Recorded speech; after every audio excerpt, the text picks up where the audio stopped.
should get a prompt. Yeah, okay. All right, so Sherry, if you wouldn't mind, just one more time, if you can drop the sign-in link into the chat box. So folks, if you can just take a moment to sign in real quickly, that would be much appreciated. Mahalo again to Auntie Home for the pule. Velina ke aloha kako. My name is Lily, and I am facilitating this evening's meeting. This is for Kapolei Regional Plan Update, Beneficiary Consultation number 3. So almost pau. Mahalo to everyone, especially folks who have come to all of the meetings. Thank you guys so much for all of your time and for all of your participation. What we're hoping to do this evening is actually do a little bit of coverage for that draft that we've prepared, and it's posted online. Before we get into tonight's agenda, I do want to cover some quick Zoom tips and whatnot, even though I'm sure everybody is professionals now that we live most of our life on Zoom and do all these meetings via Zoom. So first thing is, again, we are recording this presentation. So just a heads up about that. That also does record all of the chat communication as well. For those of you that are calling in over the app or the internet, just a few things. You can toggle your microphone on and off. So on your meeting taskbar, there's a little microphone on the far left side, and you can click it on and off to mute and unmute. Typically, it's set for everybody to be muted. And then you are able to unmute once we get to kind of the discussion portions, or if you have a question. Also, if you have a keyboard and it's easier for you, you can actually just press Alt-A, and that will mute and unmute you as well. If you have any questions at any time, you're welcome to drop that into the chat box. We're going to be monitoring the chat box. You can send a private message if you have any questions, or you're having any types of technical difficulties. And you'll probably want to pester Sherry, who's helping to monitor the chat box and whatnot. So you can direct message her, or you're welcome to just post to everybody in the chat box as well. We don't have anyone who's called on over the telephone, so I'm going to skip that portion. And like Auntie Home included in our pule, very important that we all take our time during these discussions and make sure that even if we're sharing perhaps contradictory opinions, or in our discussions talking about sensitive or tense things, that we make sure that we're always kind, always respectful, and always courteous. Also important that we give folks a chance to speak. So hopefully everybody is able to take advantage of our discussion time and able to share your mana'o with us, since that is the most important part of this meeting. We are going to be covering, this is our agenda. So Velina Pule housekeeping is Pau. We're going to do some quick project team self-introductions, quick. And then I have a slideshow prepared, and the slideshow is going to be that summary of the draft plan report. We're also going to have time for discussion, questions, comments, and then I'm going to talk a little bit about the online form that we put together, just as one method that hopefully will be an easy method for people to share their mana'o, make comments on different portions of the draft plan document, or general comments about the planning process, that type of thing. Hopefully we will be pau by 8 p.m. I'll do my best to keep on time. I'm gonna go ahead and get started reviewing the beneficiary consultation number 1. Aloha, there's a couple of folks who just hopped on, so just wanted to welcome you to the meeting, and share, if you wouldn't mind dropping in the sign-in form. So if everybody can take a minute to sign in, that would be great. And it's just going to kick you over to Google Forms, and it's only a couple short questions. So for the slideshow presentation, I'm going to start with a little bit of a review recap of beneficiary consultation number 1. So it's been a little bit since we had our first beneficiary consultation. That was earlier in the year. Oh, comment from Ivalani. Oh wait, yeah, from Ivalani No worries. I actually have a sign in from Lono Kapolei email. So you should be good for your sign in. Okay, so what is a regional plan? Oh yeah, sorry, Sherry, I totally forgot. Let me hop back one more. And before we do that, let's do our self-introductions. I got ahead of myself. I'll start very quickly. My name is Lily Makaila. I am a planner with Townscape Inc. So we're a small environmental and community planning firm. We're based in Honolulu. We got lots of rain and the whole downtown office building was closed on Tuesday, which was very exciting. We got to stay home on Tuesday. I mean, work remotely on Tuesday. Just kidding, Sherry. We have been able to work on a couple different regional plans for DHHL folks. And this is my third regional plan update. Got to work on the Kealakehe Le'iopua one. Also got to work with Papakolea folks. And now with you folks in Kapolei. So just want to mahalo everybody for this process and for participating and sticking with us. And hopefully we're on our last kind of spurt before we're pub. So mahalo to everyone. Sherry, do you want to do a quick introduction? Sure. I'm Sherry Hiroka. I'm also with Townscape and basically Lily's sidekick, helping her out with whatever I can. I've been lucky enough to be on this project and then also helped out with the Papakolea regional plan update and also did a little bit of work on the Big Island on the Honolulu subsistence agriculture project. But I'm really happy to be here. Thank you so much. Mahalo, Sherry. We also have Andrew Choi and Perlene Fukuba from DHHL. Do you folks mind doing a short intro?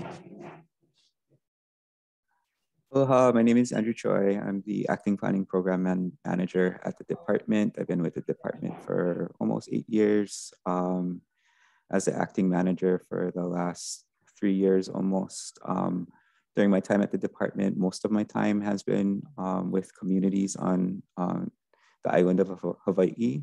But as I transitioned to my new kuleana, I've been getting to know other communities across the Hawaiian better. So maho everyone for taking the time to spend with us this evening. Perlene? Hello everyone, I'm Perlene Fukuba.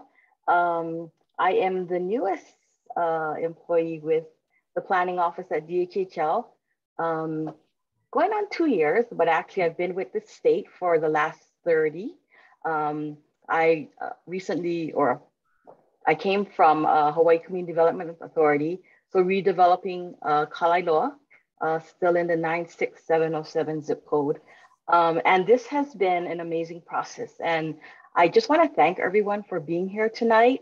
I am so grateful for all of your participation, for Townscape's leadership, for Andrew's guidance, and from the very first meeting where the leadership kind of guided us, and we had every Homestead Association in Kapolei participate, as well as the KCDC, and it has been a real good learning process for me. But also I just felt very welcomed into the community. And so I really thank you for that. Back to you, Lily. All right, thank you. Thank you so much, everybody, for the quick introductions. I'm going to hop back into the slideshow. So review for beneficiary consultation number 1, we had that earlier in the year. In that meeting, we discussed a little bit about the DHHL planning system. So you can see kind of the framework shows general plan as the overall guiding document. There's also strategic program plans and island plans, like the Oahu Island Plan, which covers a lot of the land use designation. And then below that in the 3rd tier, you'll see regional plans and development plans. So the last regional plan update, or the last regional plan is the Kapolei regional plan from, I believe, 2010. I have a picture of that coming up. And this plan is an update to that one. The purpose for the regional plans, of course, is to enable the community to be involved in planning for the region, to help the community with identifying and prioritizing priority projects for the region, and also whatever detailed action steps might be needed to implement those priority projects. This cover might look familiar to you folks. Again, this Kapolei Regional Plan was completed in 2010, and what we've been working on for the last year or so is an update to this plan. So some of the components that you'll see in the draft, you'll have a homestead regional profile, you'll have information about the regional lands and development, information about structure, infrastructure in the Kapolei region, as well as homestead concerns and priorities. This update is going to include a couple new components. So one is a vision statement for the region, as well as community values or guiding principles. And also each priority project is going to have a profile that has detailed information as well as implementation action steps. So we tried our best to kind of put in steps 1, 2, 3, or however many you need to understand what it will take for this priority project, whatever the plan is for each priority project, for it to come to life. And sometimes it'll follow those action steps, and sometimes they might deter a little bit from that. But we did our best to have some guiding action steps for implementation. This is our timeline. So we started in fall of 2020. That was when we had a meeting with leadership. Mahalo to all the leadership in Kapolei for being present for that meeting and for giving us guidance. We also had a site visit, did background information. Beneficiary consultation number 1 was in December of 2020. And then beneficiary consultation number 2 was in May of this year. The Hawaiian Homes Commission was able to review the draft and provide comments just last month, so just a couple weeks ago. And now we're coming to you folks with the draft as well. So right about the same time, only a couple weeks in between, and hoping to get your comments as well. And then taking comments from commissioners and from all of the community folks, from beneficiaries, and then we'll be incorporating that into the plan. And hopefully bringing a finalized plan to the commission. Right now we're targeting March of 2022, so just around the corner. BC number 1 included some visioning exercises. We did 3 breakout rooms. We talked about kind of the important places, spaces, ideas, programs that take place currently in Kapolei, and what folks might envision for the future of the region. We did our best to identify community values or guiding principles from these conversations, tried to think about what a vision statement might be, and then get an idea about potential project ideas from some of the ideas and concerns and issues that folks were discussing, as well as just that general vision for what folks want to see for the Kapolei region. I'm going to jump to a little bit of discussion about the regional profile, since this information did kind of come from the beneficiary consultations, and then in the structure of the draft plan itself, the regional profile is kind of the next section that we talk about in the document. So wanting to real quickly show, this is a map that we have of the Kapolei region. So you can see the purple is kind of the more Makai DHHL parcels. Those are all the different Kalailoa parcels. In the center, you'll see in yellow is Kaupe'a. In red, just to the left of it, is Malu'ohai. The big orange block is Kanahili, and then just Makai of Kanahili is Kamakana Ali'i, the big commercial development. And then the upper east side, you'll see the green blocks is all Ka'ulua Kahai. So that's East Kapolei and the youngest of the homesteads. This was a vision statement that came about. So we got some nuggets for this vision statement from Beneficiary Consultation number 1. And then we kind of refined it in Beneficiary Consultation number 2. So I'm going to read through it right now. From the Pu'u in the uplands to the shores of Kualaka'i, Kapolei is a growing region that looks to its history, mo'olelo, aina, and kupuna to build a strong foundation for our Hawaiian homestead communities. Kanaka embrace the area's rugged climate and terrain, which motivates them to be resilient and self-sufficient. The wahipana and kipuka of this place are celebrated and stewarded for future generations. The next portion is the guiding principles or the community values. So the first that we have here is natural, cultural, and agricultural resources. Preserve Kapolei's rich natural, cultural, and agricultural history within new land uses and programs. Kapolei is a town that has grown in what was once country. That country feel should be incorporated wherever appropriate. The next one is wahipana. Traditional place names and wahipana are of great value. Mo'olelo and histories are shared with homesteaders and the extended community of Kapolei to ensure that these celebrated places are respected, protected, and remembered into the future. Wahipana of old and new throughout the region will be used by the community to gather and practice the native culture. Kupuna. Traditionally, kupuna held an important role in place in Native Hawaiian society. Spaces and resources in Kapolei will be used to create full and healthy lives for kupuna as they age in place. Keiki.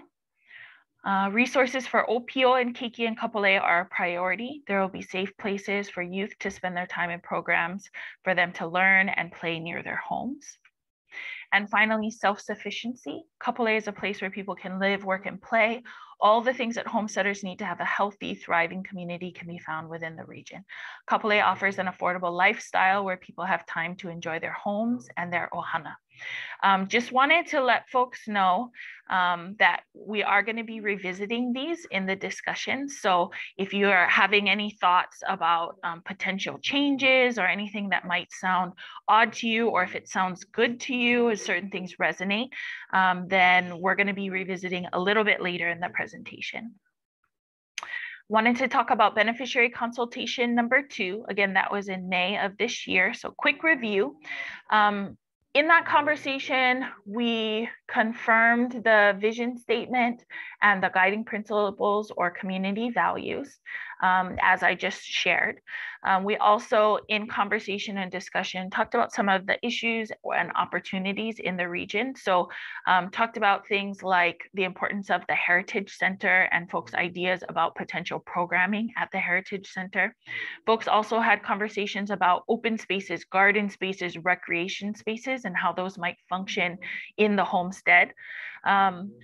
We talked about homestead opportunities for kupuna to age and place, and talked about the importance of kupuna and making spaces for them so that they don't have to move to other places, move outside of the region, or you know, that there's comfortable spaces, thoughtful spaces within the region for them to age that can meet their different needs. Talked about different types of programs to support youth, young adults, and also supporting kupuna as well. Folks talked about programs for cultural and historical education. They talked about how to promote cultural celebrations and gatherings and utilizing common spaces and where those common spaces might be. Folks also talked about economic development opportunities for homesteaders and for the different homestead associations and other nonprofits in the region to support homesteaders and beneficiaries. Folks also had conversations about Hawaiian schools for keiki, whether that be Hawaiian focused or Hawaiian language immersion. Also, Cha-Cha. Oh, sorry. Sorry about that, folks. Hawaiian schools for Keiki, so Hawaiian focus or Hawaiian language immersion. There are also conversations about having a place of worship and a place of rest for homesteaders within the region. And also there were some conversations about different post-build issues that folks were experiencing in the various homesteads, and how those might be addressed, and whose kuleana it might be to address them in the future as well. That's just a highlight of the different conversations and discussions that took place. From those discussions, we had a final project idea list. So it was longer to begin with, and we kind of went through and whittled it down. So I'm going to read through the project ideas. One of them is support the Heritage Center and community commercial development, the Ho'omaka Marketplace, support the development of a Hawaiian focus / immersion school, create more open spaces, park spaces, and recreation spaces to support the homestead community, create a kupuna living community, establish a place of worship and a place of rest / cemetery for the homestead community, create a community garden / agricultural space / farmers market for homesteaders, create multifamily and rental housing developments for homesteaders in Kapolei, Hawaiian Culture Center, create entrepreneurial and business opportunities, support music, nurture Kapolei-based community health workers, and build partnerships and community capacity to help address the findings of recently completed Kapolei Homestead Health Survey. DHHL to address post-build issues in the homesteads, DHHL to provide more options for communications, specifically telecommunications in the homestead instead of only Sandwich Isles communication, and also establish and grow inclusive housing programming for Native Hawaiians with disabilities. Once we had this final project idea list, we put together a poll so that folks could select the priority projects. It was an online poll. It was open for voting for 2 weeks in May. So following BC number 2, it was open May 5th and stayed open until May 19th. We had a total of 60 participants, which is actually out of the 3 regional plans that I worked on, that was the most amount of participants that we had in selecting priority projects. So mahalo to everyone who participated. And it was out of the 14 project ideas, final project ideas that I just shared. So the top 5 projects that were selected, number 1 and number 2 are tied. Yeah. So you can see the votes for the first and second line, they both had 32. So create more open spaces was kind of the number 1 / number 2. Kupuna living community was also the top. The next one with 31 votes is the support the Heritage Center. And then the final 2, kind of 4 / 5, both had 30 votes. And that was support a Hawaiian language / Hawaiian focus school development in the region, and also the telecommunications. So specifically DHHL to look at different options to address telecommunications in the region.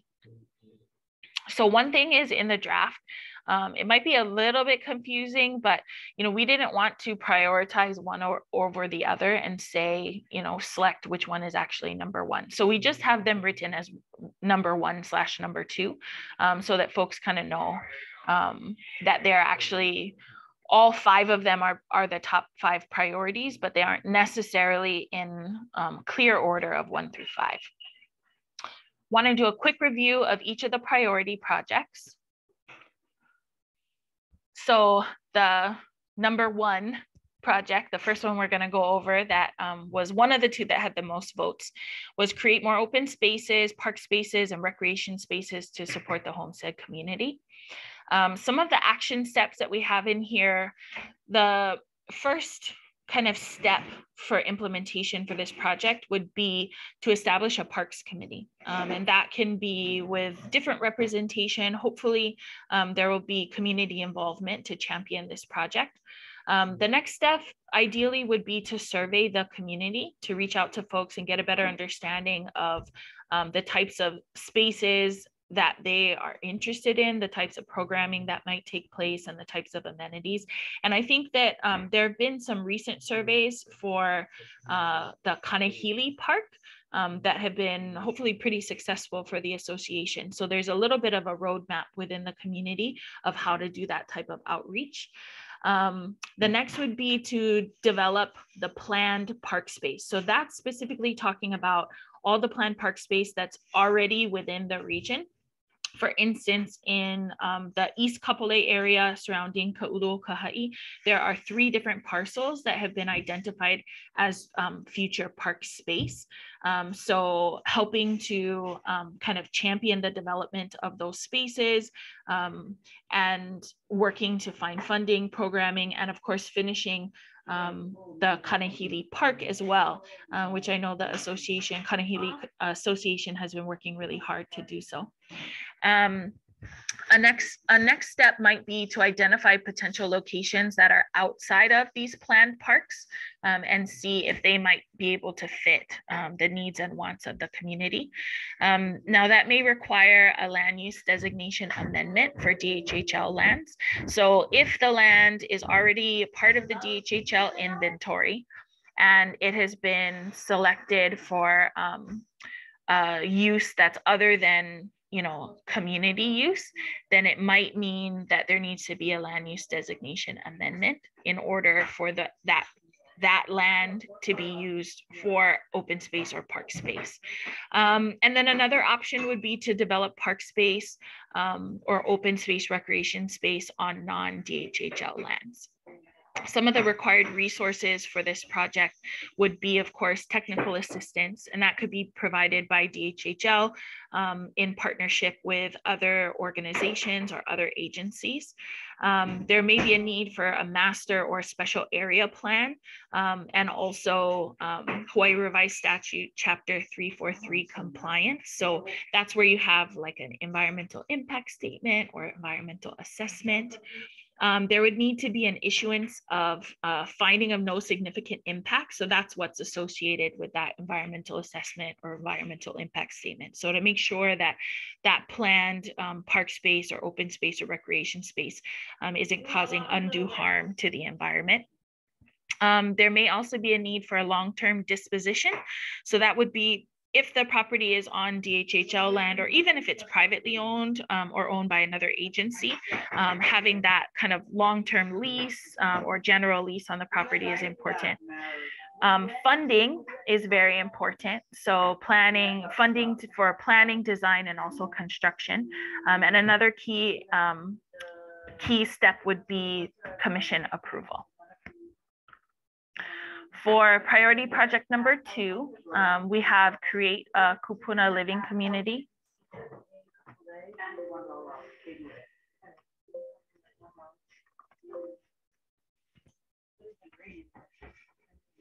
Sorry, 1 second. Okay, so action steps for this project. A priority or a project champion would need to be identified. And we kind of looked at the Waimanalo Kupuna apartments. No, I'm gonna tell.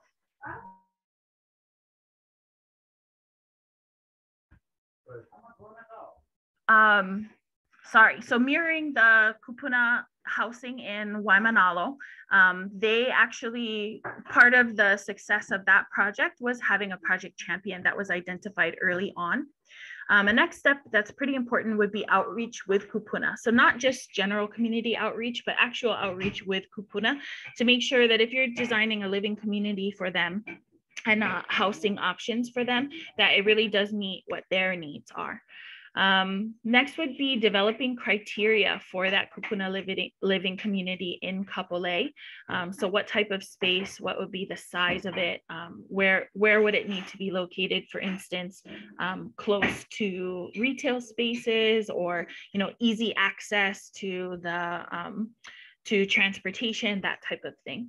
A next step would be identifying potential locations within the region, whether it be on DHHL lands or on private lands or lands owned by another state agency.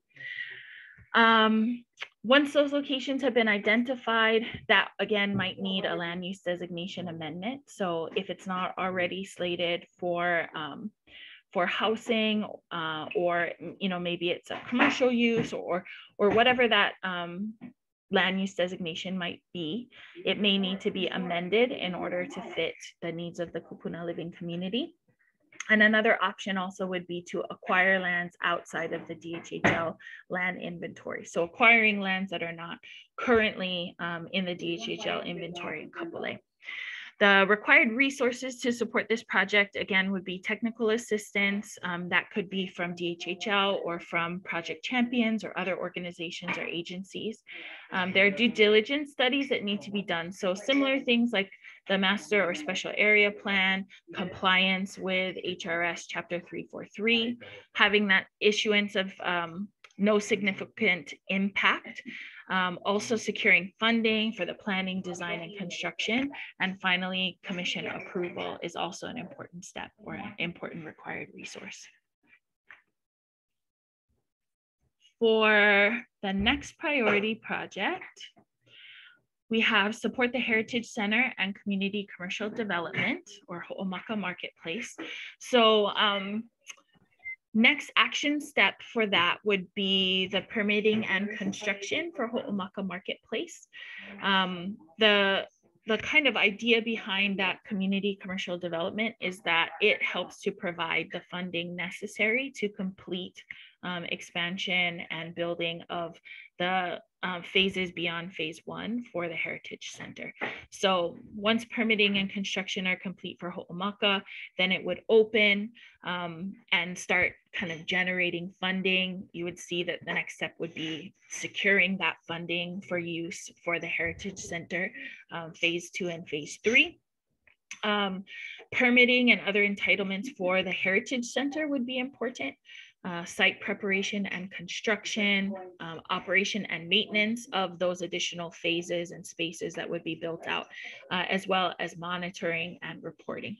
And the required resources would include, again, that technical assistance, both from DHHL and from probably KCDC and other organizations and project champions, as well as funding, which is pretty critical. Next priority project is support the development of a Hawaiian focused school or Hawaiian language immersion school. So action steps for this priority project, first would be to form a committee. So form a committee of folks that are interested to help champion this project. Next would be to identify potential partnerships. So for instance, partnering with Punana Leo, partnering with Department of Education, partnering with a private organization that might want to make a public charter school or even a private school.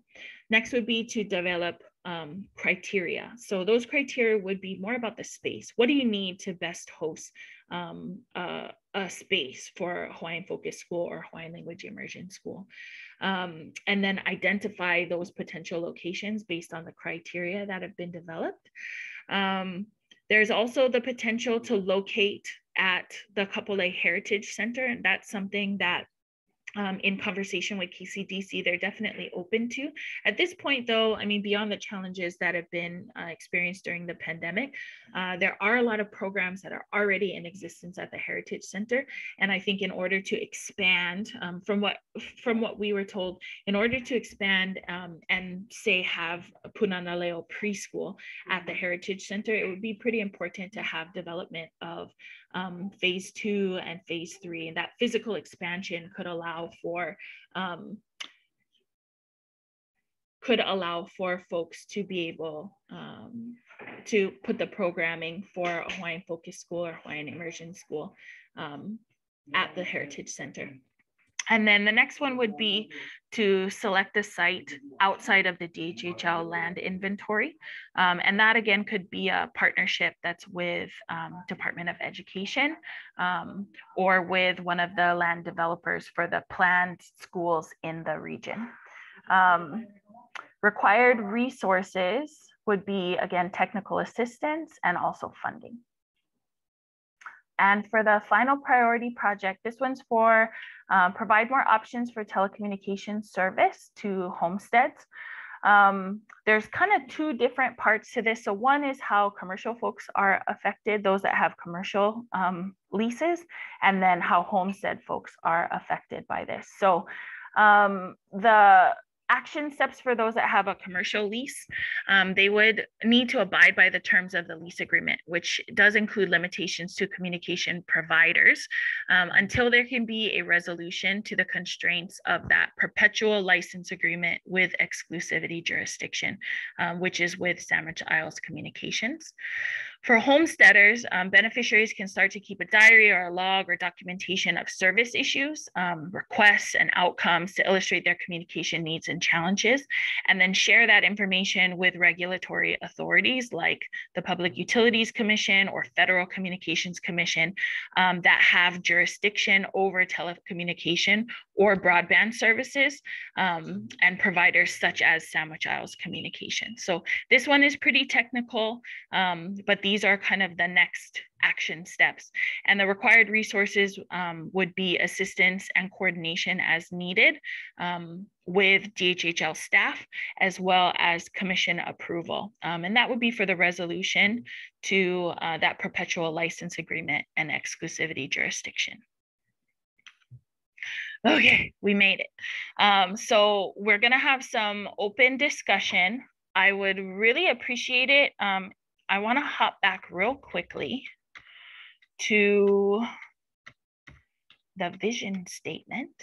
So I'm gonna leave this up here. Typically when we do kuka kuka, I like to switch over to a gallery view, but I think it is important to have the vision statement viewable for everybody. So folks are welcome to comment in the chat box. If you'd like to share your comments, then you can unmute. You can unmute by toggling the little microphone in the left corner of your meeting control. You can also, if you have access to a keyboard, use Alt-A, and that will unmute you.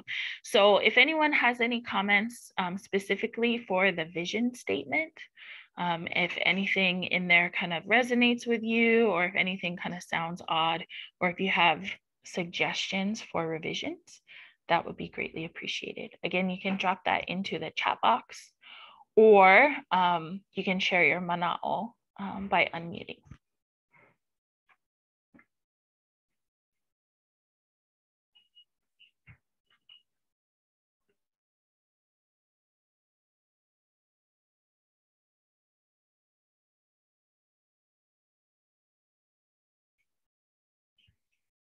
Okay, I'm gonna leave it up for just a little bit more, and then I'm gonna start hopping over to the guiding principles or community values.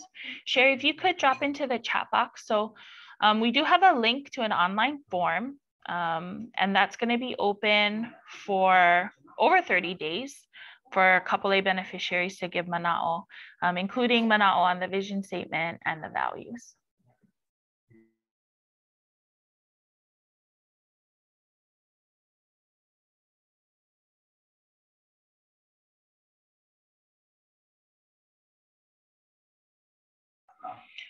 Mahalo, Ivalani. Comment in the chat box. Kaupe'a likes the vision statement for Kapolei Region. Awesome, mahalo nui. Auntie Home, I see that you have a hand up. Yes, I just wanted to say that I think the work done by the groups to formulate this vision statement speaks to us as a people and homesteaders here in Kapolei. And I appreciate Townscape's work in putting it together. I think this fits our region and our people. So mahalo for the work that you did in bringing the mana'o of the group together and formulating our vision statement. Mahalo. Mahalo. Mahalo, Auntie, for all of your guidance. I hope that I think what my hope is that folks who, especially folks who were there to in the different meetings and able to participate, that when you read this, it resonates, like you remember comments that were made, you remember discussions that were made. So hopefully this kind of folds in all of that important information. Again, if anyone has other comments, you're welcome to leave it into the chat box. I'm gonna move through. So I'll just spend, like a few seconds on each one. But if anyone wants to share mana'o, share comments on the guiding principles or the community values, now is a good time to do so. You're welcome to raise a hand if you want to raise a hand. You're also welcome to unmute or just share in the chat box.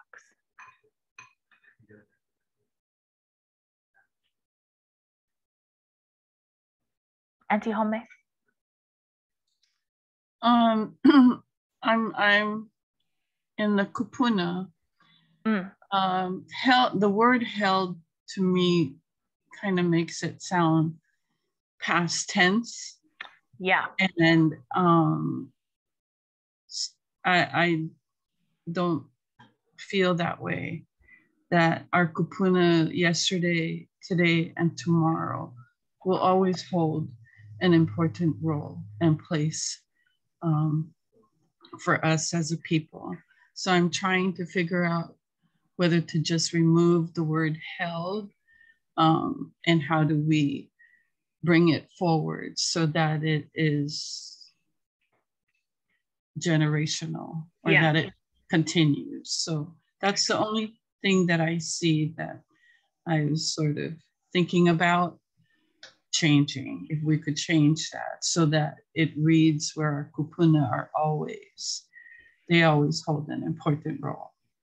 I think that's a really good comment. If I can suggest, what if we changed kind of the tense of that from past tense? We may even want to consider dropping the word traditionally to start with it, but it could read something like kupuna hold an important role and place in Native Hawaiian society. That sounds better to me.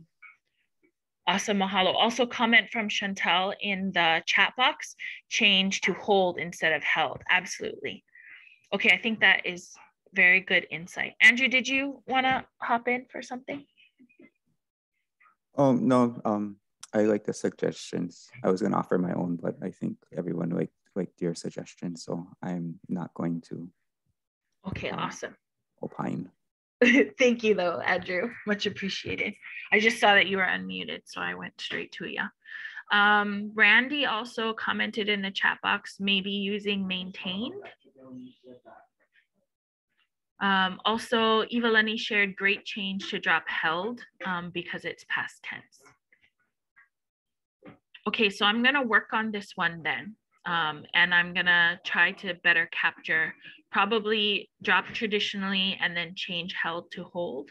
So it would read kupuna, hold an important role and place in Native Hawaiian society. And then if you folks have more comments or more mana'o about it or suggestions, feel free to drop it into the chat box. I'm gonna hop to the very last one, which is self-sufficiency. So if anybody has mana'o on that, now would be a great time as well.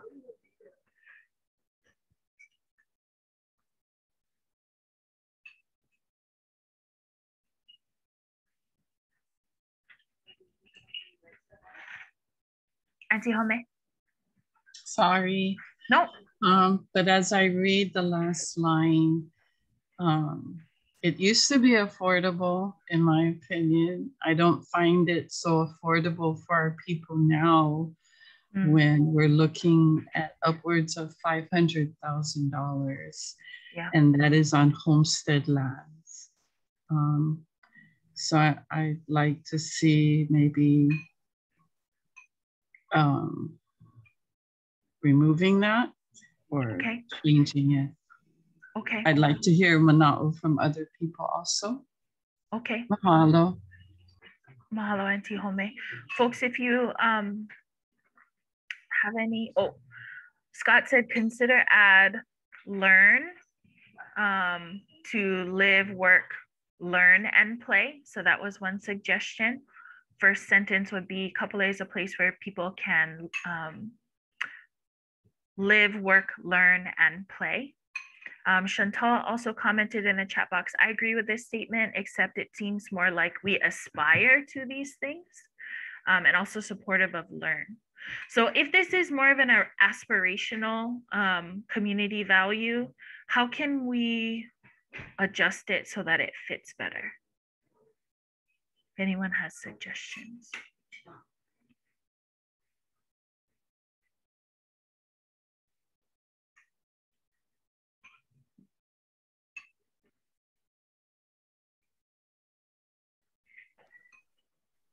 Hi, aloha.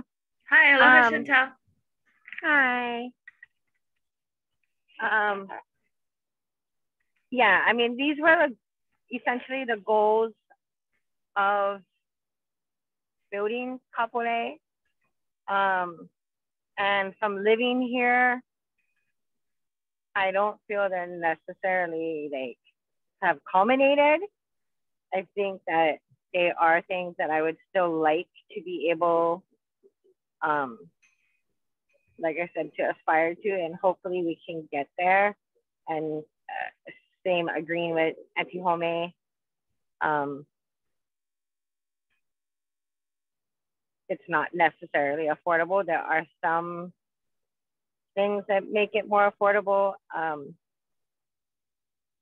don't know how to make these things happen.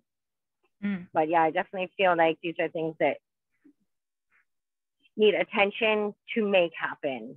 Yeah. They're not necessarily happened already. Yeah. That's all.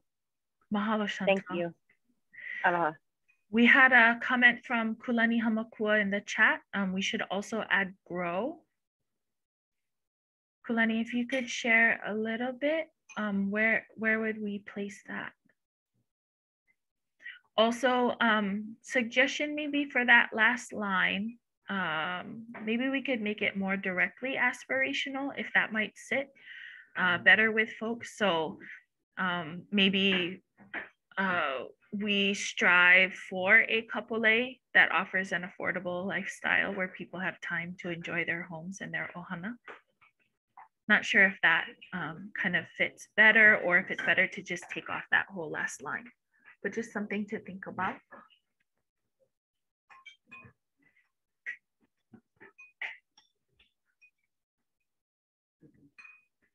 Okay, so add grow into the first line. So Kapolei is a place where people can live, learn, work, play, and grow. Work, grow, and play. So adding it into that first line.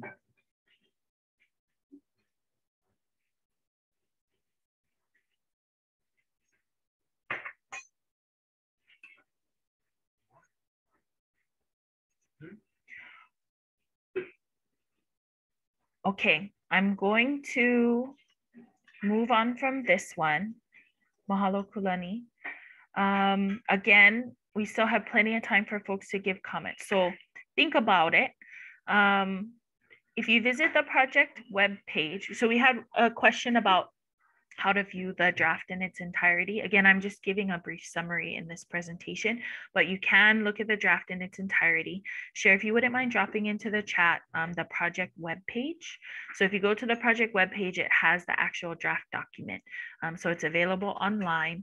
And then it also is available for viewing in person at the Kapolei offices. There are some caveats with that. So, you know, masks must be worn for entry. There's a couple, you want to call and make an appointment. I believe, Perlene, sorry, I want to double check with you. Do we have that information on the project webpage? Or is it, yeah. And it's also on the comment form. So if you want to look at the hard copy, basically the office is open Monday through Friday, 7:45 to 4:30. You don't need to make an appointment. You can just come on in. The office will be closed on state holidays. So for this month, it'll be Christmas Eve, Friday the 24th, and New Year's Eve. So you definitely were following, you know, the safety protocols where you wear a mask. If you're visitors to our building, if they're staying less than 15 minutes and they want to stay in the building, would need to bring their vaccine card or their negative COVID test results, along with, you know, photo ID.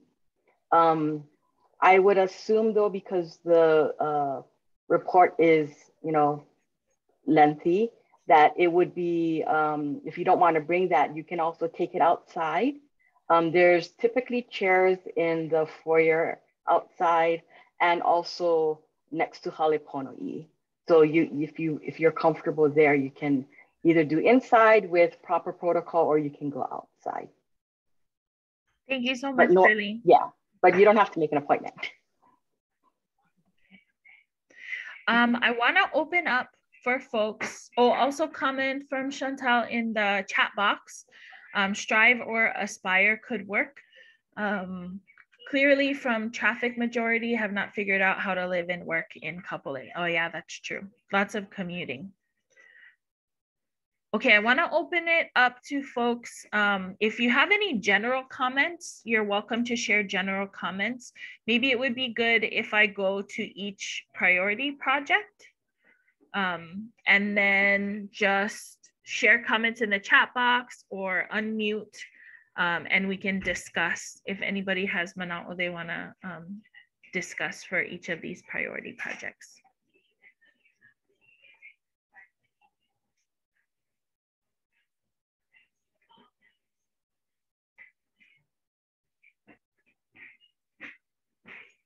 Okay, I'm gonna hop to the next one.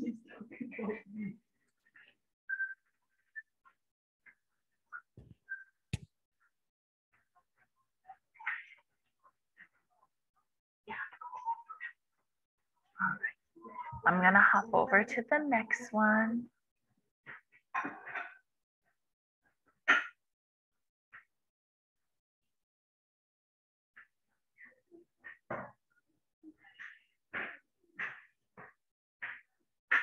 And the next one.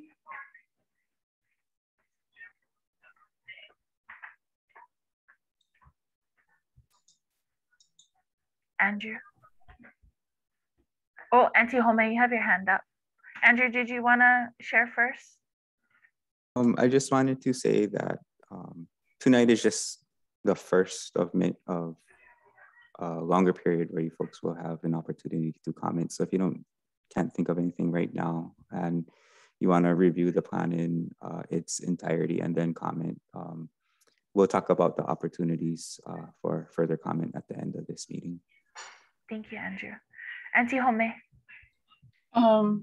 Well, in terms of this particular project, I think that what we were looking at is ensuring that this school is Ike and Olelo based. Because it's not a charter school. So we just want to make clear that the voices we've heard is to ensure that it is Ike and Olelo based. Okay. Mahalo. Thank you, Auntie. So what I can do is make sure that's incorporated in the project description and also the section that describes community input, which kind of further explains the goals for the priority project. So mahalo, Auntie Home, for clarifying. I'm gonna hop over to the next one.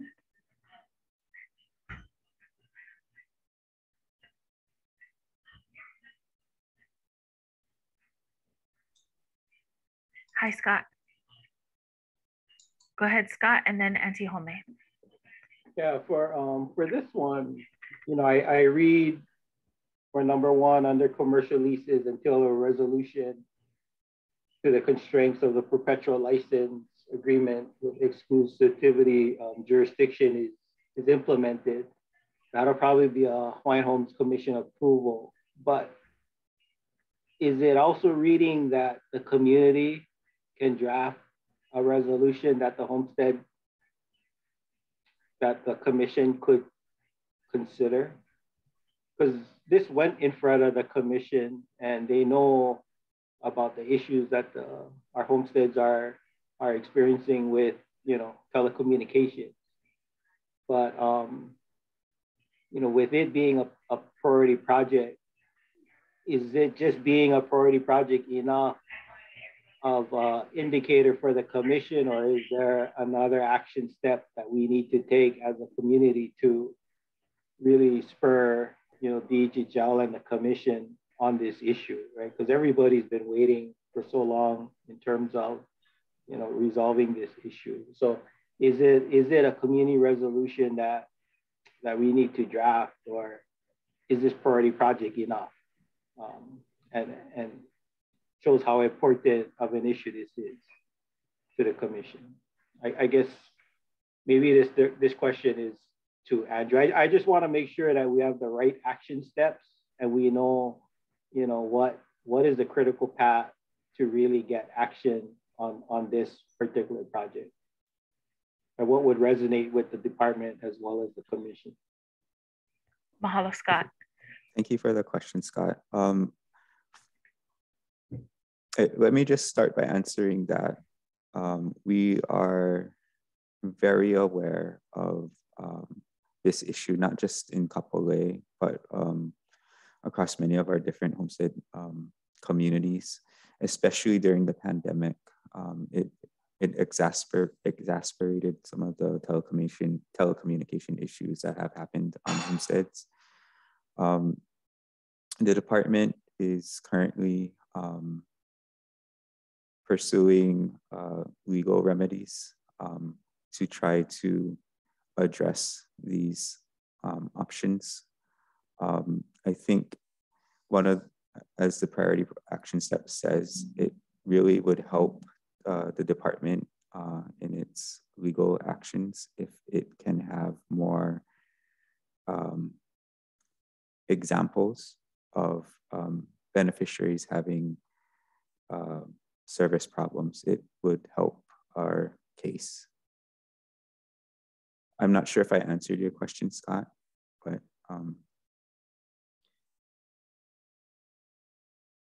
so I think by legal remedies, I mean more specifically, we're looking at how we can get out of our contract, but with the existing service provider.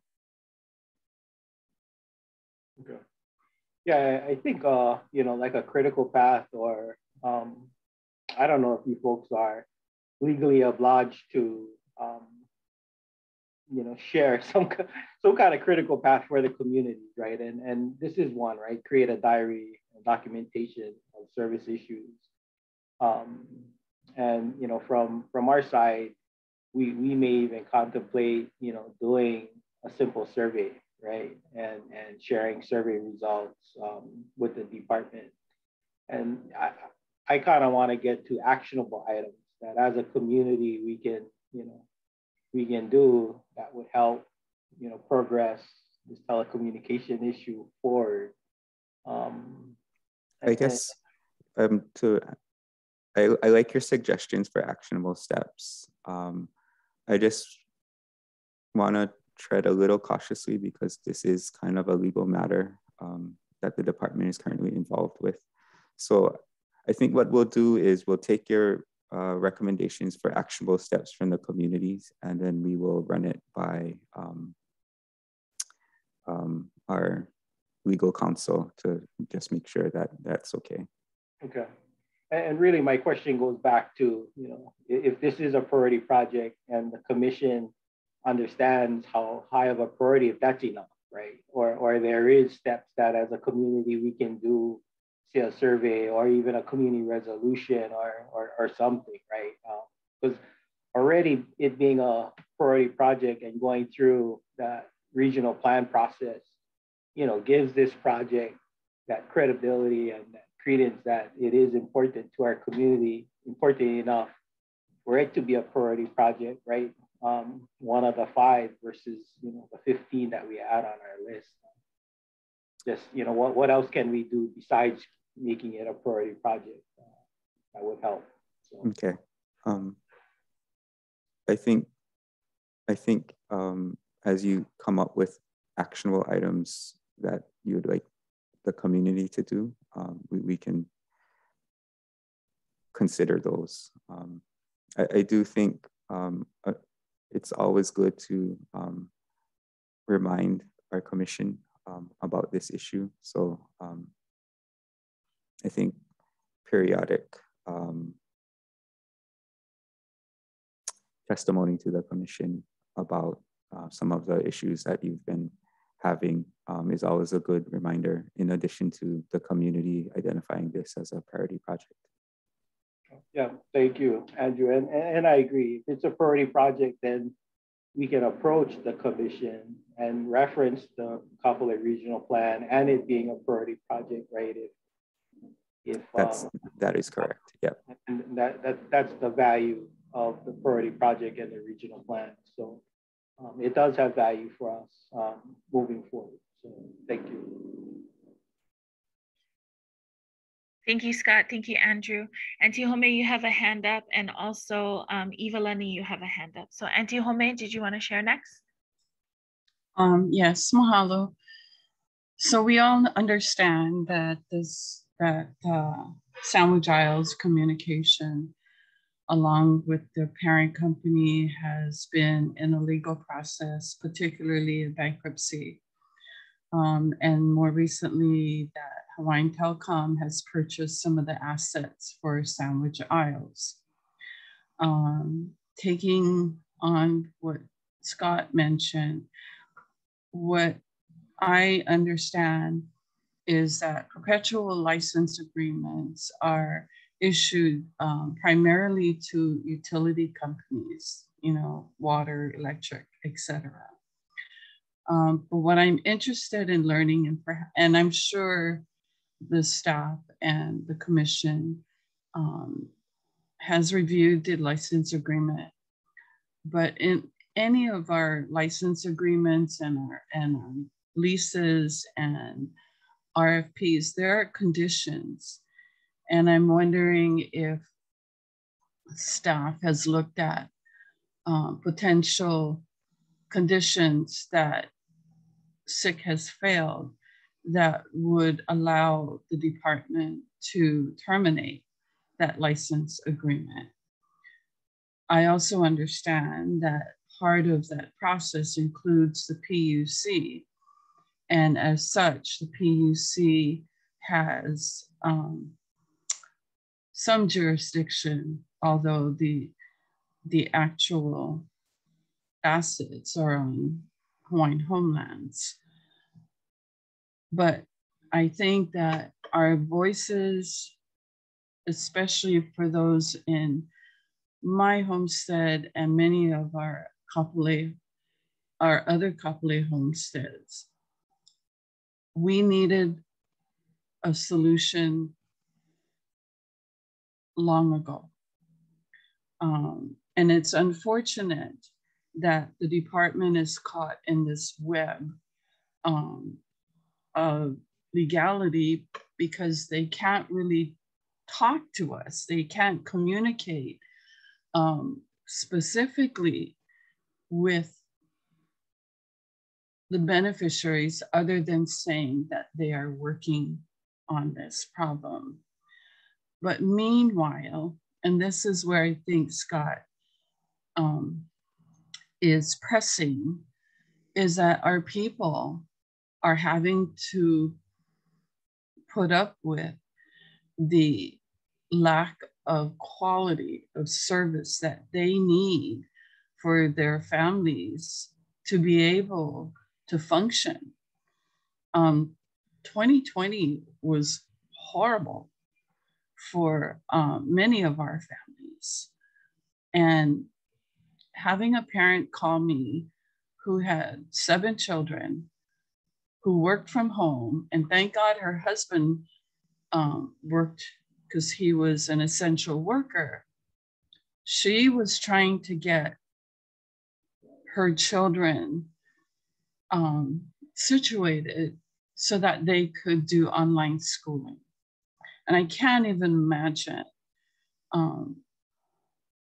her anxiety in trying to provide her children with the ability for them to do their schooling at home.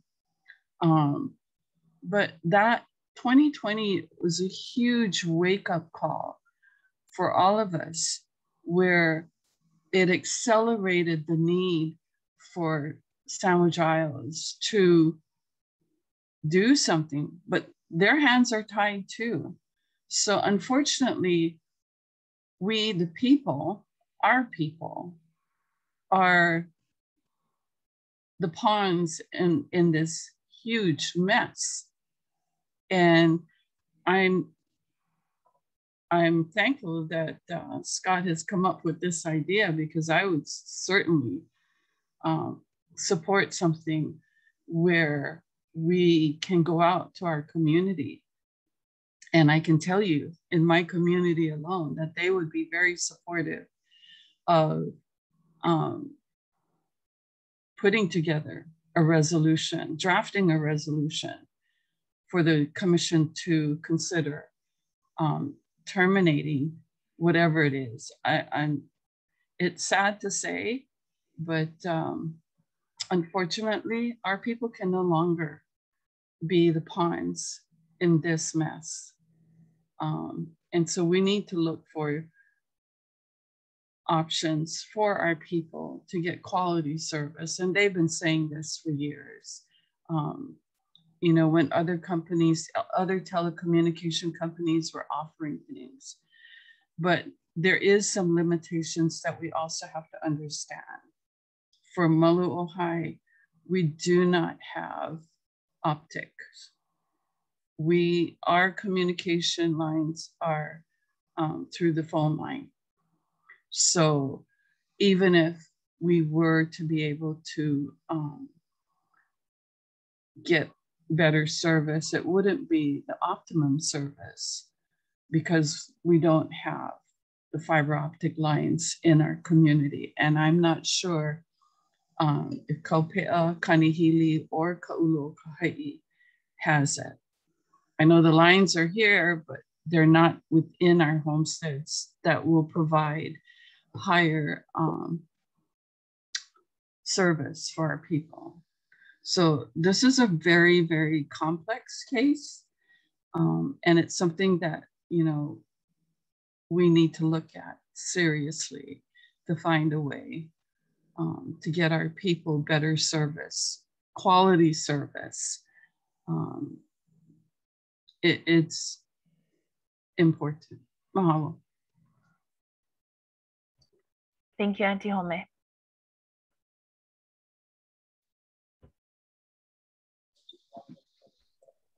So I'm not sure what I can exactly add to this conversation, but like Auntie Homer was saying, and I don't know the technical aspects of it, of fiber optics or not, but like in Kanihili, we've always had Oceanic, or whatever it is now, Spectrum. So we haven't had as much struggle as some of the other places, but I don't understand why we all have different packages as to what we can have or what we can't have. We could only not have phones. We couldn't get a phone line from anybody except for Sandwich Isles. So everybody has different aspects of this. And I think even starting with getting that more uniform would help. That's all. Thank you, Chantal. I want to go to Eva Lenny. Eva Lenny, you've had your hand up. Yes. Looking at this priority with SIC, I think it's just very important. This resonates. I know it's a priority project number 5, and I believe you said you started from December 2020 with all of this priority projects. Looking in 2021 and going into 2022, from Kaupea standpoint as a community, this to me is more than just a priority project number 5. I think that, like housing, is number 1. For instance, Kaupea right now, Homestead, is working. We had some problems with our communications, like Auntie Homie and Scott said, and yes, we need an action plan. We actually are working to with other agencies, because there was some situations in which we feel our Sandwich Isles was compromised, And that right now is in an investigation. And for me, we haven't had any communication from the department since notified January 21st of 2021 of the possibility of unauthorized use off of the fiber optics that is built in the Kapolei community on the perimeter of our 326 homes fronting Kapolei Parkway in Kama'aha. So for me, what's coming to me from the community and for me as both a businesswoman and a mother, it was so hard 2020 to go ahead and have the kids at school and for work. And I think right now with the investigation going from possible tampering and unauthorized use in Kapolei that has been going on a 2-month investigation and still no, to me, signals that the department really needs to work with us. And I think hearing it from Maluahai, Ka'ulu Kaha'i, and I've communicated with Kanihili, that this is a major problem. And for me, as coming as a new president, and if this problem that we have is compromised, they're looking at probably being compromised from 2018. So today, I want to say to the department, Andrew, and whoever's that, this is something that should be really looked into, because today telecommunication is a way that we open the doors of opportunities for everything for us. And we are already at the beginning at a setback. You know, my community has been pushing and pushing from January of this year. And like you said, the department can't really say anything because there's litigation. We were told at that point as well 2 weeks ago. So it kind of scares me of what I'm seeing on TV with compromising of utilities. And the best illustration they gave to me that our fiber optic, which is so valuable today, is just like having a prison without a guard. And that's how I feel that our Kapolei homestead, because from what I was told, we were one of the only new homestead that had built the fiber optic. When I worked outside of Uncle Lono and I went, when we were doing the investigation with some of the agents, there is fiber optic all around our sidewalk. And we have seen unauthorized use in it. And we haven't heard anything today. So I hope that somehow Andrew or anyone from the Department of Hawaiian Homes can really look at this and expedite the vital urgency that in order for us to be self-sufficient, this is to me the foundation of where we start today, because the time has changed. And like Scott, I want an action plan. We have wrote back to the commission as well. We haven't heard from them. So I am hoping that, like Scott said, this has been HCC approved. So as a priority project, this one is on my radar, that I feel like it is a #1 goal for both Uncle Lono and I in our community, because I would say a bunch of us are still working from home, telecommunicating. And so, you know, I told them all I can do is express myself to the department. And, you know, we all know as Homestead funding is always an issue. And so to me, if the Kapolei Homestead needs to go ahead and seek legal counsel in what happening to our homestead, I surely like to see where the department is with us as a fiduciary duty to us, especially with the telecommunications. But I hope that, you know, we can move forward in collaborating a pathway that we can suffice both the needs of our community and hopefully, you know, I don't know how the red tape and all of that stuff, I'm not sure how that process. So I'm hoping that this conversation that we have as the Kapolei region can shed some light, and maybe, you know, as 2022 goes on, we can all hold a more together and see how we can get better telecommunication service to our homesteads that is so vitally needed. Mahalo. Mahalo nui Iwalani. Thank you so much. Go ahead, Andrew. And then just want to recognize Kulani Hamaku. I see you have your hand up. So I'm going to have give Andrew a moment and then I just want to say mahalo to Iwalani and Auntie Home for expressing the importance and urgency of these things. And I think we can reflect that urgency in part of the write-up for this plan to better capture the importance of this very important issue. Hello, Andrew. Thank you.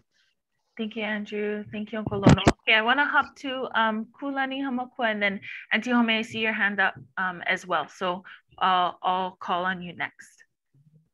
Okay, aloha everyone. I'm also talking about the telecommunications. I was the first one who brought up about the telecommunications when we started this meeting. I'm one of the first residents that came to Ka'ulo'okahai. And when we first came in, you know, it started off with the contract with DHHL. And I felt that we should have at least had the option to choose and not dictate what we should be getting. You know, I feel that, you know what I mean? I agree with what everyone is saying tonight about, you know, the communications. A lot of the houses in our area also get Spectrum internet, and also they're using fiber. But us guys that are the first 8, we don't have it. And that's what we're fighting in our neighborhood since we started. And I can see, because, you know what I mean, we have a small house, but even though we have a small house, Sandwich Isle doesn't put out enough megabytes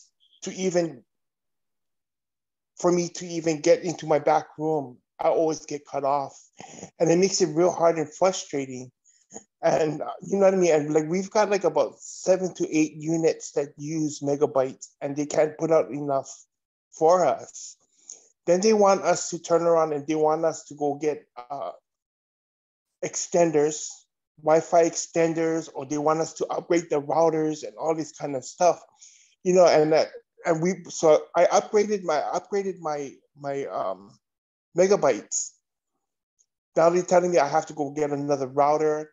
But I check on my computer, it's not putting out as much as it's supposed to. And then their excuse to me is telling me, oh, because it's so occupied. You know what I mean? I think that if we're paying for something, we should be able to get what we're getting. You know what I mean?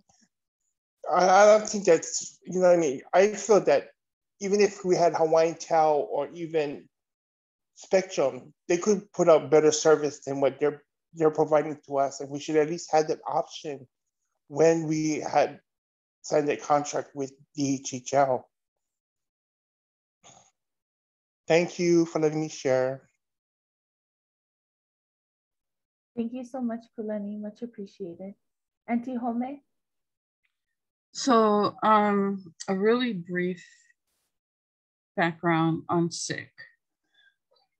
Sandwich Isles Communication, the department entered into this license agreement. There was funding provided by the federal government to provide broadband services, telephone and broadband services on Native American lands. And so we Native Hawaiians were able to tap into some of that funding. That funding provided Sandwich Isles Communications, and I don't know if some of you have been able to sit in on a conversation, but that funding was provided to SIC, who used it to put in the lines or services for just the phone.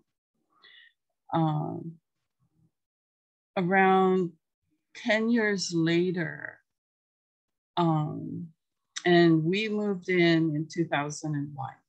So I'm gonna say around 2010, maybe 2012, SIC began offering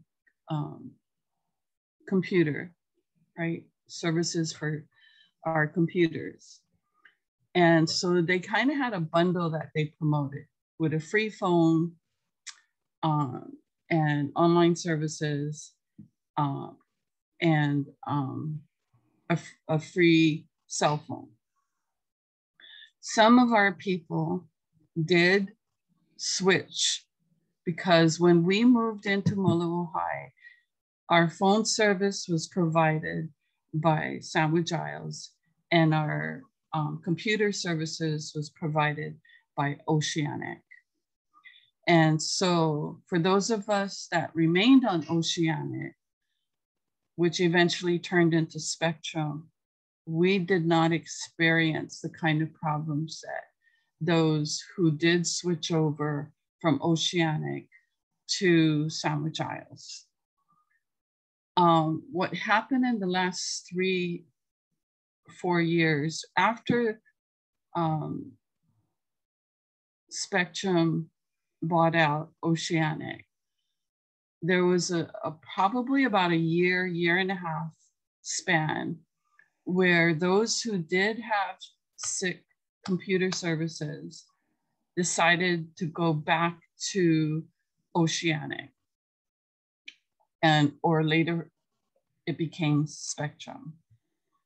But what the Spectrum management wasn't aware of, their customer service people who received the calls would make the arrangements for that switch. And it wasn't until upper management received information that there was an agreement between Oceanic and SIC, Sandwich Isles, that the computer services could not be transferred. Spectrum was not aware of this, and when they became aware of it, they stopped allowing homesteaders to switch over to their services. So consequently, I think that might answer your question, Chantel, because some people are still under SIC because once Spectrum realized that there was a contract involved between Oceanic, well, Sandwich Isles and Oceanic, which converted over to Oceanic and Spectrum, Spectrum stopped accepting requests for the switchover. So that was another gap that people experienced. The problem I have is what Eva has brought up in terms of I understood that Molokai did not have fiber optics, but that Kaupea, Kanihili, and Ka'ulokaha'i would have it. And then now I'm hearing that maybe Kaupea, it's there, but maybe it's not being utilized to provide services to the homesteaders in Kaupea. And I'm not sure, Chantal, you live in Kanihili, whether or not your computer is on fiber optics. And then I heard from Kulani that there are some in Ka'ulokaha'i that have use of fiber optics, which increases the speed of service, but there are gaps.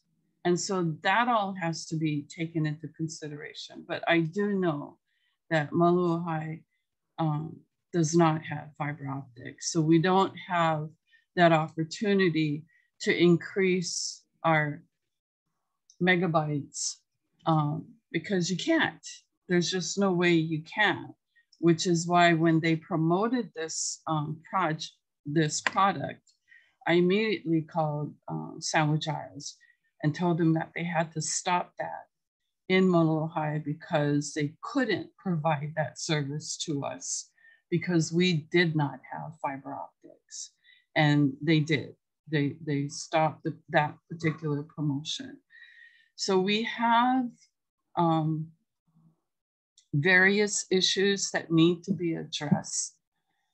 And I understand that they're, Waimana and Paniolo and Sandwich Isles, they're all connected, and there's multiple other companies that are connected to the parent company. But we as lessees and beneficiaries on our homestead, we need to look at what options do we have that will initiate action on behalf of our lessees. We've received letters. I've received letters from Sandwich Isles trying to explain their position. But the bottom line is we do not, one, have the service. The service that we do have is not on par. And our people deserve the opportunity to get the best service possible. So what I was also hearing from Eva is that this is a priority project. And what I think I'm hearing is that perhaps this priority needs to be moved into a higher position. And so that's something that we need to look at and consider. But I think that if we do it as a region, as Scott recommended, that the voices are greater as a region versus individual homesteads. And we need to work together to bring relief for our people here in the Kapolei region. Mahalo. Thank you, Auntie Home. Andrew? I just wanted to say, if the group is okay with it, we can definitely reorder and put this earlier in the plan.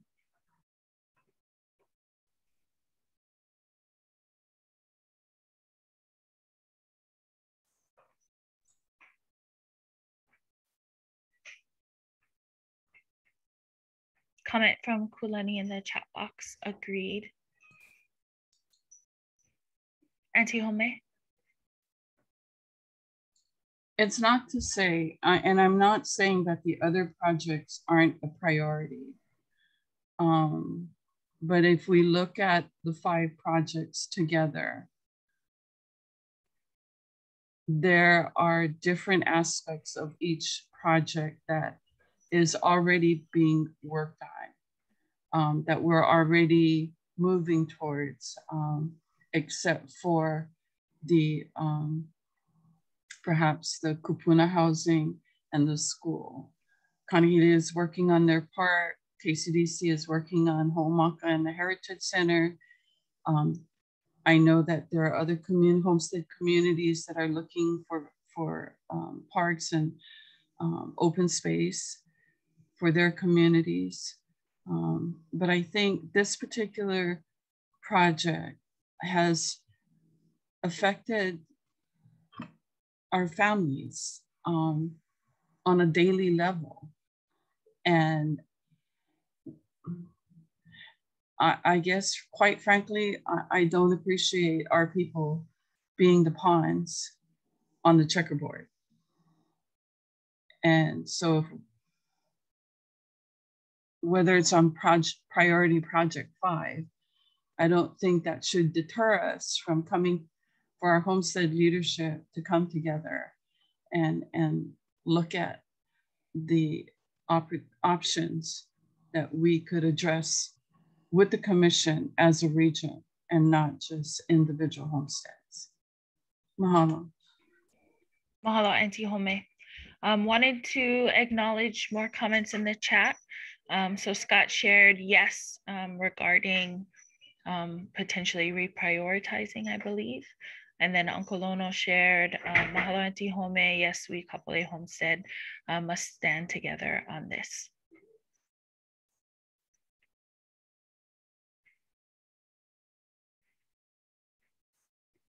Okay, I do want to recognize that we are at 8:06 right now. I'm gonna move forward in the slide.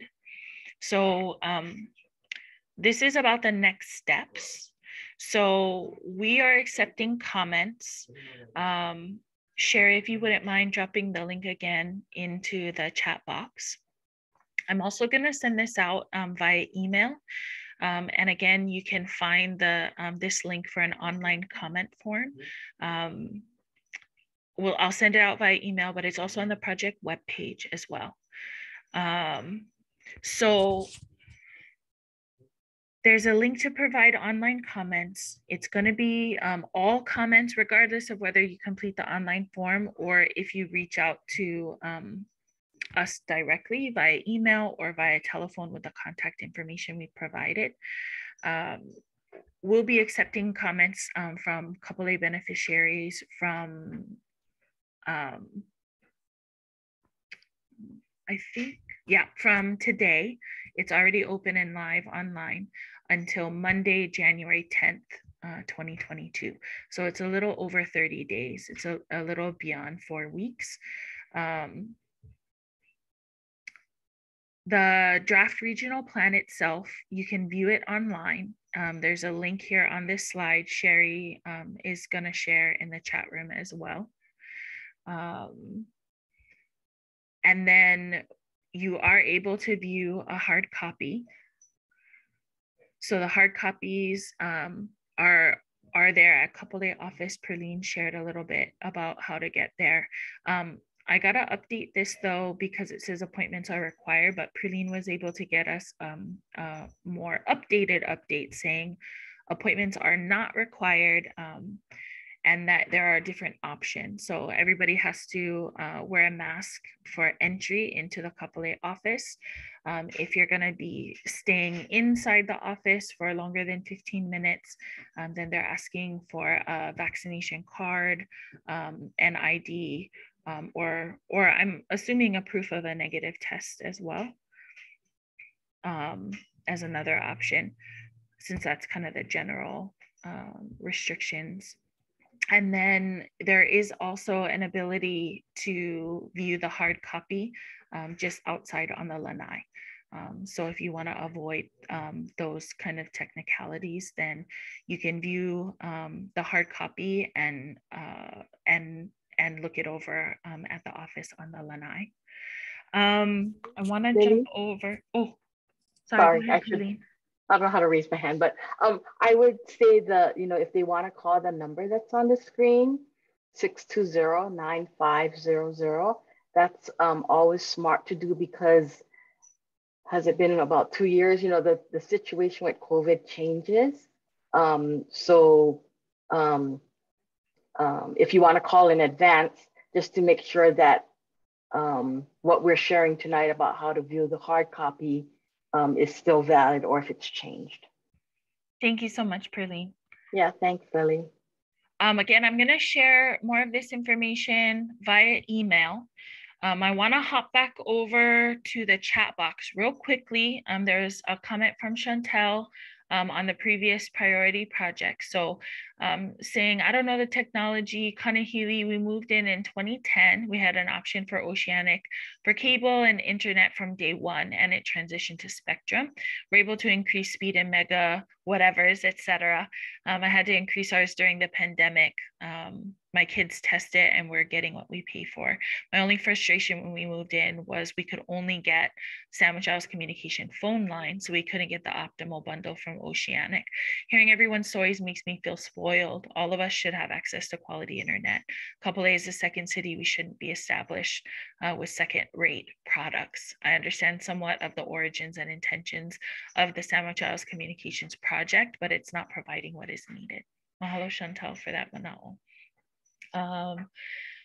Mahalo to Andrew from Kulani. Also, Sherry shared my contact information. So just want to give everybody as many opportunities as possible to share manao.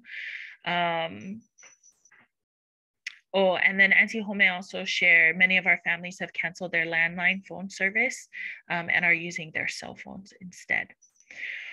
Okay, again, want to acknowledge we're at 8:10 p.m. right now. We have several different ways for you folks to review the draft regional plan, either online or in person. Again, the comment period is going to be open for all Kapolei beneficiaries. It would be a huge help if you folks could share this mana or share this information, how other Kapolei beneficiaries can access this. Again, I would say the easiest thing to do would be to go to the project webpage on the DHHL website. So even if you just Google Kapolei Regional Plan Update, then it'll pop up. You can access that webpage. Again, we'll be sharing it via email for everyone who has provided their email for updates. But that project webpage is able to take you with links to everything that you would need. And I think that is my last slide. We had a couple comments. Yep, Chantel says, we no longer have a landline either. Kulani Hamakua says, mahalo nui. Evaleni says, mahalo DHHL staff and Kapolei Homestead leaders for tonight's meeting. I believe that we are wrapping up. Oh, Scott shared, mahalo DHHL and Townscape for job well done. The Kapolei regional plan process is very much appreciated. And already our homestead is mobilizing itself around the priority projects, which is a testament to the regional plan process. Aloha and ahui ho. Mahalo nui, Scott. Andrew, I see that you are unmuted. Did you have mana'o to share? Oh, no, just wanted to say happy holidays to everyone. Take care. Thank you so much for your time this evening. Thank you, everybody. Lots of mahalos in the chat box. Thank you, everyone, for your participation. I'm going to be bothering everyone via email for the next couple of weeks, so apologies in advance, but just want to spread the word as best I can so that as many Kapolei beneficiaries have a chance to share their mana'o and know where to find the draft regional plan to review. So thank you guys so much. Ahui ho, everybody. Mahalo nui. Mahalo. Thank you, Auntie Home. Aloha. Aloha. Thank you, everyone. Mahalo nui.